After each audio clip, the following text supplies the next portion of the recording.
An LA filmmaker will premiere his new documentary tomorrow on a sometimes forgotten part of USC football history.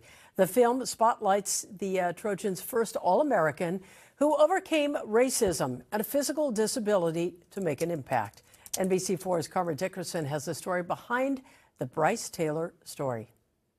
USC's Heritage Hall tells the story of standout Trojan athletes who brought honors and accolades to the school. But at the beginning of the USC football legacy is a lesser-known story, the remarkable tale of the program's first All-American, an African-American named Brice Taylor. I'm just worried that these stories will be lost in time. It's a story USC alumnus, filmmaker, and super football fan Jeremy Sadowski has worked 10 years to bring to the big screen. But I was fascinated with his story, and the more I researched, the more interesting details emerged. Brice Taylor was born in 1902. The Ku Klux Klan was riding across the South. Jim Crow was in full force. African Americans were not allowed to live in most neighborhoods, virtually any neighborhood in Southern California outside of the Crenshaw corridor. Some liken racial discrimination faced by African Americans to competing with one hand tied behind your back.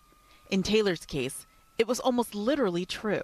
Missing one hand, so he had a physical disability. Yes, born without a left hand, and Brice Taylor would still go on to become not just a USC All-American in 1925, but a record-setting runner, also a professional coach, and he leaves behind a legacy that includes the Bayou Classic football game. That's that major matchup between Grambling State and Southern University. The story is so undertold. Even the USC legends don't go back that far. Daniel Durbin is the director of the USC Annenberg Institute of Sports Media and Society. Tomorrow, he will screen Sadowski's film, All-American, the Brice Taylor story for his students.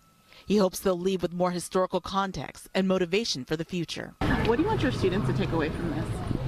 That these stories don't end, that the struggle for justice, the struggle for doing the right thing continues. This year marks 100 years since Taylor became a USC All-American.